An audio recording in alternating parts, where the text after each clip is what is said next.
Lebanon's health minister says that more than 9,000 people have been injured in Lebanon over the last year.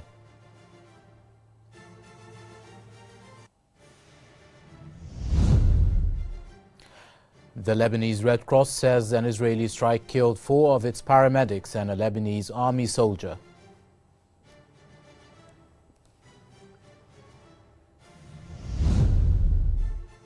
And the Arab League convenes an emergency meeting to discuss Arab initiatives aimed at supporting Lebanon.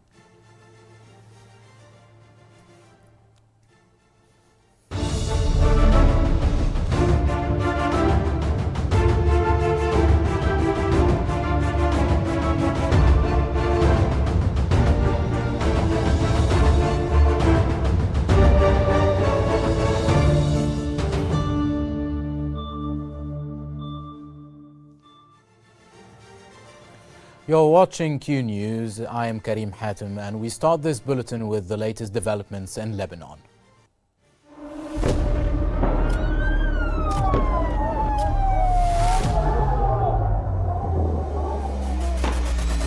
كل المستهدفين هن مدنيين.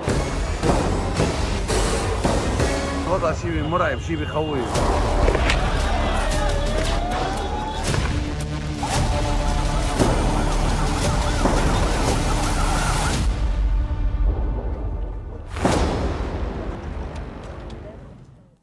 Lebanon's health minister Firas al-Abyad has said that more than 9,000 people were injured since the beginning of the Israeli occupation forces' attacks on Lebanon over the last year.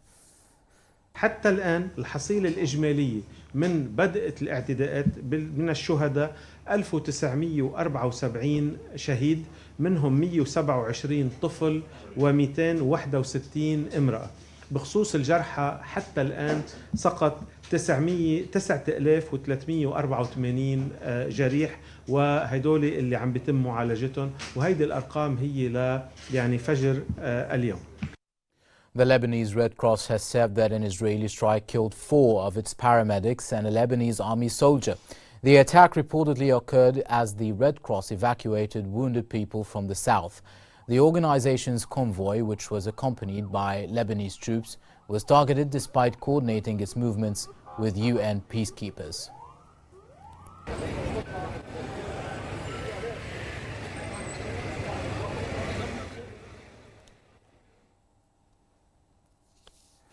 Hezbollah has announced that it launched a rocket attack on Israeli occupation forces in the Yar'oun settlement. Hezbollah added in a statement that another rocket salvo targeted forces between Shatula and Al-Rahib. Hezbollah also reported that its fighters repelled an Israeli advance at Fatima Gate in southern Lebanon with artillery fire.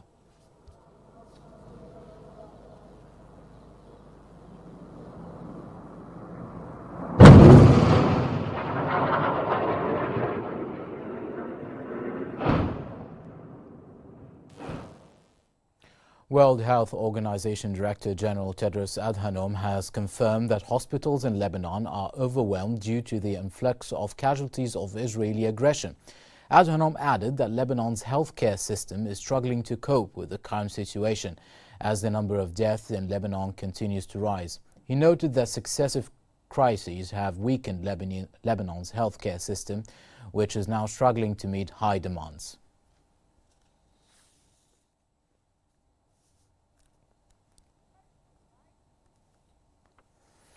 Israeli warplanes have committed a massacre in Nabatiya, southern Lebanon, that resulted in numerous civilian deaths. Israeli occupation forces also conducted an airstrike on the town of Kafr Tibnit. In the Tyre district, the Israeli warplanes launched a strike between the towns of Atayit and Jawiya.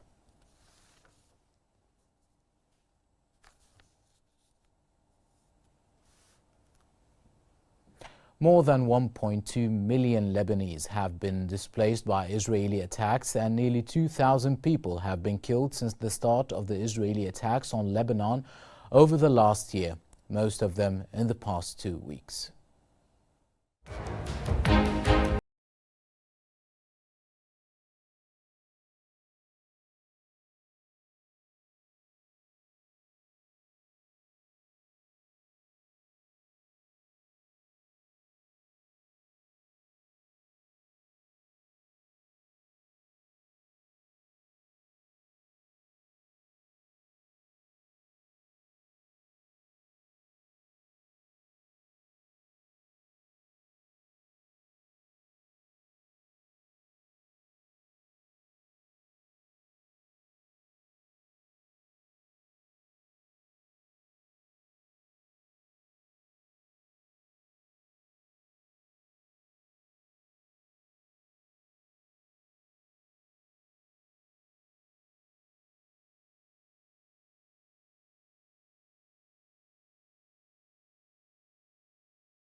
Minister Prince Faisal bin Farhan has reiterated the kingdom's call for a two-state solution in Palestine. Prince Faisal underscored the importance of resolving regional conflicts through diplomacy, stressing that ongoing aggression and violations in the region are exacerbating political tensions and disrupting international trade.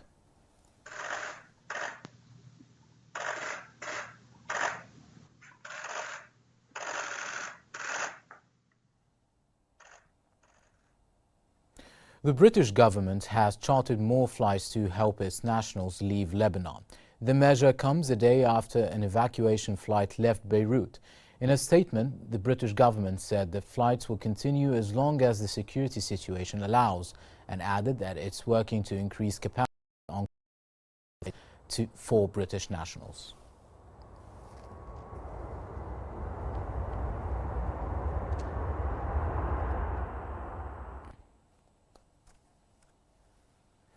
Australian Foreign Minister Penny Wong has urged the thousands of Australians who are still in Lebanon to leave while possible.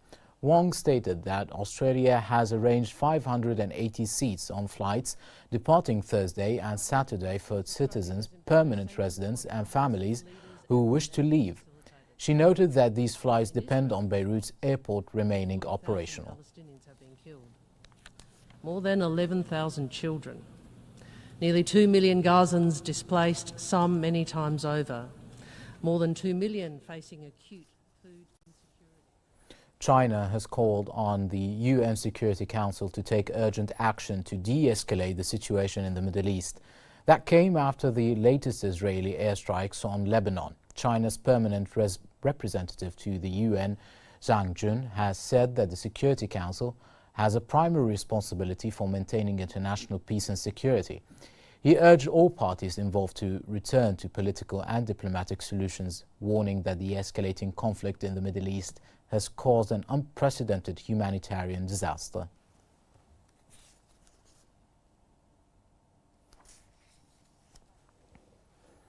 For more analysis on this matter, we now go to our newsroom with Hala. Hala. Thank you very much, Kareem. And for further analysis on the escalating tensions between Hezbollah and Israel, we are joined by the international law professor at Al-Quds University, Dr. Munir Nusayba. Welcome to you, Dr. Nusayba. Thank you very much. Now, Doctor, what are the main laws that punish the crimes committed by Israel on a daily basis in Gaza and Lebanon? International law restricts the use of force in armed conflict and it also restricts the actions that any party in war can actually take while they are going for their military objectives. Unfortunately, this is not what Israel has abided by since the beginning of the genocide in the Gaza Strip. We have noticed since October 7th until today how Israel massively displaced Palestinians from their homes in the Gaza Strip, and we can see now a repetition of this pattern in Lebanon. We have seen indiscriminate killing, or in fact, in many cases, the targeting of civilian targets. In the Gaza Strip now, most of the schools have been totally destroyed. Most of the universities have been destroyed. Mosques, churches, cathedrals, historic sites, etc.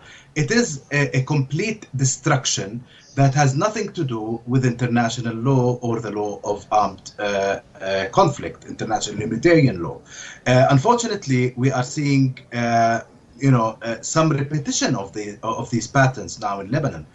We can also see targeting of civilians. We can also see mass displacement. Over 1 million persons have already been displaced from their homes from the south of Lebanon. And this cannot be justified by war and military objectives. International law certainly only allows parties at war to go for military objectives. But in the case of Israel, it does not only doesn't discriminate between military and civilian objectives, but it actually targets civilian objectives in order to collectively punish the civilian population, to teach a lesson to the whole nation. This has happened in the Gaza Strip. They have done it through mass killing and then sending messages to the public through different media sources, including social media and flyers that were thrown to the people, in order to tell them that it is what the leadership of the Palestinian militant groups, especially Hamas, have caused to them, as if it's not Israel that is actually killing the civilians in masses.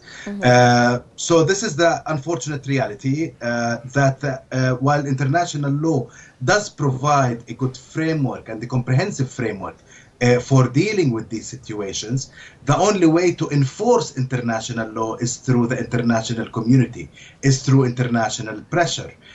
Yes, the International Court of Justice has examined this with the South Africa versus Israel genocide case, and the International Court of Justice did find that it's plausible that Israel is conducting genocide. Yes, and Dr. Nusayba, this brings me to the next question. Since you mentioned the International Criminal Court of Justice, can the ICC and the International Court of Justice, ICJ, hold Israeli officials accountable for their crimes in light of what you have just said?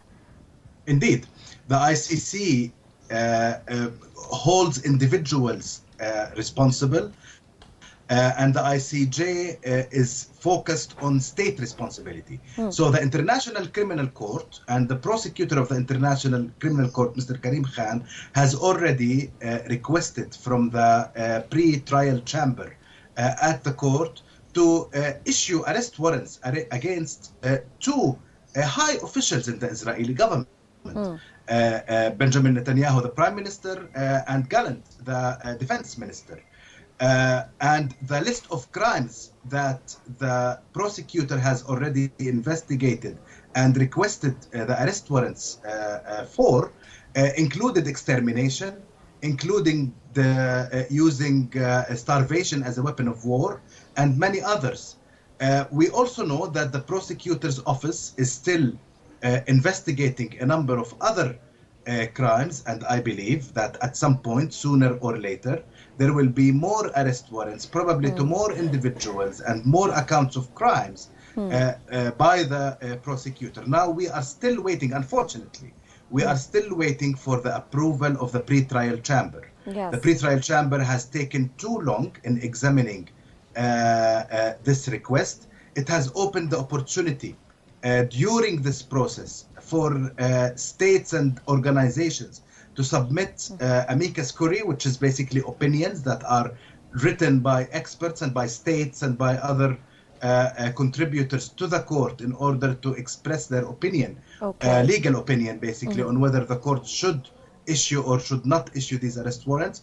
And until now, we are still waiting for the judges to take their decision. So, Professor Nusayba, when it's overdue. Yes, we will move now to the role of the United Nations Security Council. When can the United Nations Security Council end the ongoing war in Lebanon and Gaza? Can it do that? Could it do that? It can do it. It can do it today. But the problem, and it could have done it yesterday, and it could have done it a year ago almost. However, the problem is that the Security Council has 5 permanent members. The United States is one of these 5 permanent members, and the United States has used its veto power to undermine international law and to stop any ceasefire attempts.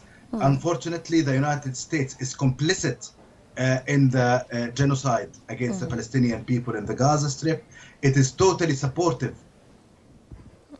of Israeli colonial objectives in Palestine, and it does not take international law seriously, and it is going according to the rule might makes right. Yes. I am hoping that the rest of the world will say no to that, and it has said no to that in the General Assembly, and I believe that the General Assembly can take a stronger role in the future by imposing more sanctions on the occupying power Israel, and in order to change this reality. This reality can only change with sufficient pressure by the international community outside the United States, which will not in the foreseeable future stop its complicity in the genocide. Well, that was international law professor at Al-Quds University, Dr. Munir Nusayba. Thank you very much, Professor, for your fruitful insights on the matter. And now we're back again to you, Karim. Thank you very much. That was Halal Hamalawi from our newsroom. And now for the latest in Gaza.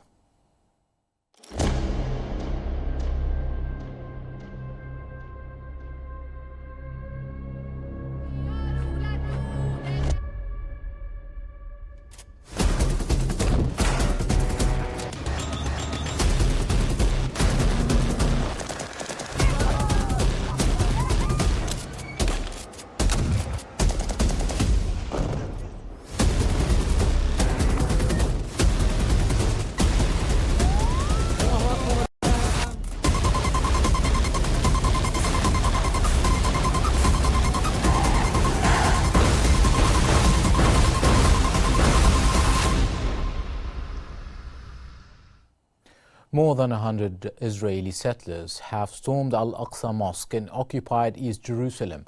Palestinian media reported that the storming took place as settlers performed religious rituals marking the Jewish New Year under the protection of Israeli police.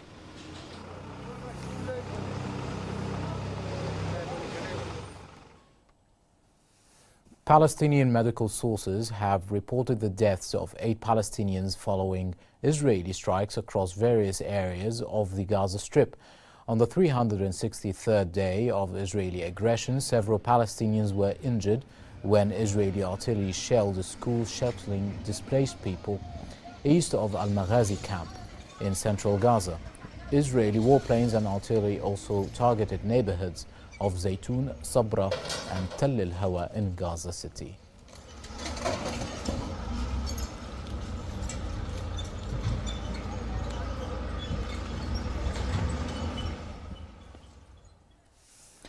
Palestinian President Mahmoud Abbas has called on the international community to intervene immediately to stop Israel's brutal aggression against both Palestine and Lebanon. Abbas stated that the ongoing Israeli attacks on Gaza have destroyed about 90% of its facilities and infrastructure. He warned that the Middle East is facing enormous risk due to Israel's continued aggression and violence. Abbas reaffirmed Palestine's commitment to ending the occupation, halting settlement expansion, and stopping the assaults on Gaza, the West Bank and East Jerusalem, aiming for the full liberation of Palestinian territories. مسؤولية خاصة لما له من مكانة دولية وتأثير كبير على سلطات الاحتلال الإسرائيلي للتدخل الفوري لوقف هذا العدوان. ما يتعرض له شعبنا من قتل وتدمير يفوق طاقة البشر. ماذا تنتظر أمريكا أمام ما يجري من إبادة جماعية لأبناء شعبنا في قطاع غزة؟ ألا يكفي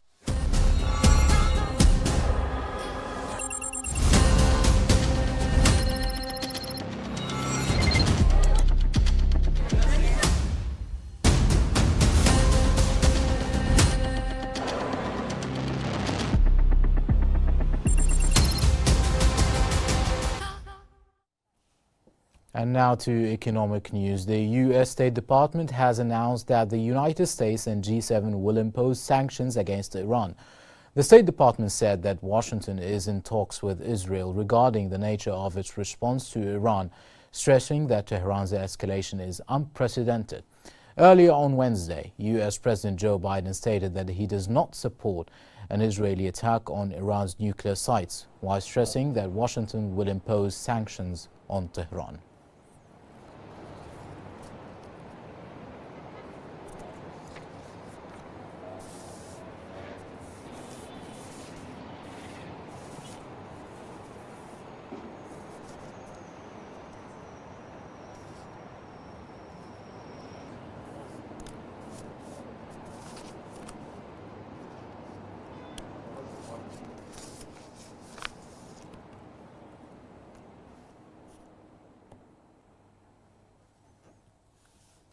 In stocks, global shares tipped toward losses as investors await labor market reports that will be closely analyzed by the Federal Reserve as it shifts its focus from inflation to supporting the broader economy. In the United States, the S&P 500 slipped 0.4% in midday. The Dow Jones Industrial Average fell by 0.6%, while the Nasdaq also dipped by 0.3%. In Europe, Germany's DAX shed 0.7%. The CAC 40 in Paris gave up 0.8%, and in London, the FTSE 100 gained 2.2%. Moving to Asia, Tokyo's Nikkei 225 gained 2%, and Hong Kong's Hang Seng dropped 1.4%.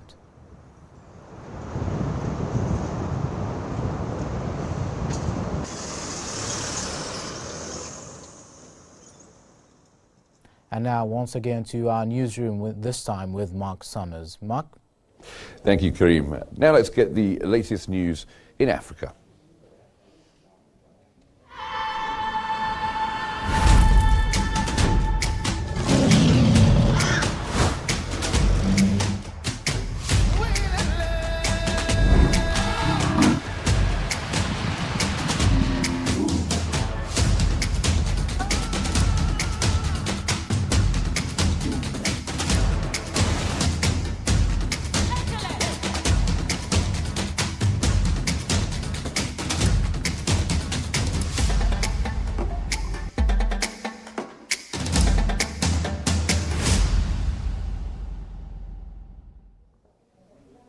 Starting with Egypt, and Egyptian President Abdel Fattah el-Sisi has welcomed UAE President Mohammed bin Zayed Al Nahyan to Cairo. The two leaders attended a military graduation ceremony which marks a significant occasion not only for the graduates but also for the Egyptian armed forces, as it coincides with the 51st anniversary of the glorious October War victory.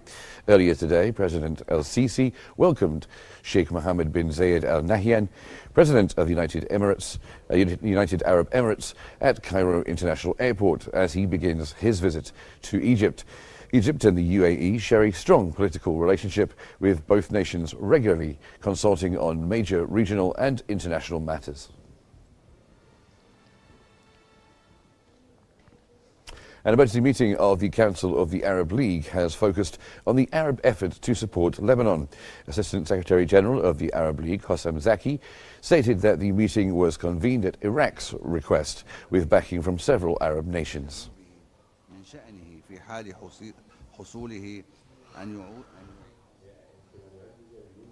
Head of the Consular Department, Alexei Klimov, has said that Russia is negotiating visa-free agreements with 9 African and Middle Eastern countries. Klimov added that no timeline has been set yet, but said that talks are progressing at different stages. He further stated that this move follows previous efforts to simplify visa regimes with several African nations, which enhances Russia's diplomatic ties with the continent.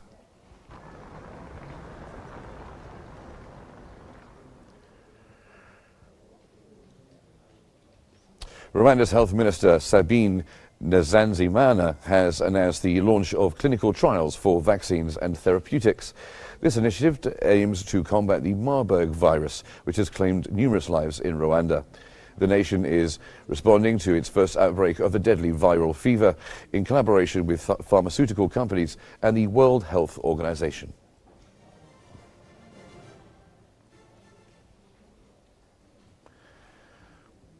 Now back to you, Kareem. Thank you. That was Mark Summers from our newsroom with the African news. And that brings us to the end of this bulletin. Here's what we have been covering. Lebanon's health minister says that more than 9,000 were injured in Lebanon over the last year.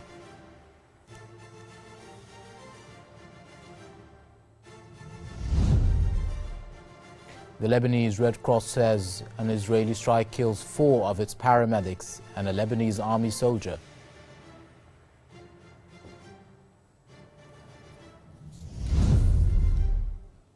And an emergency meeting of the Council of the League of Arab States convenes to discuss Arab initiatives aimed at supporting Lebanon.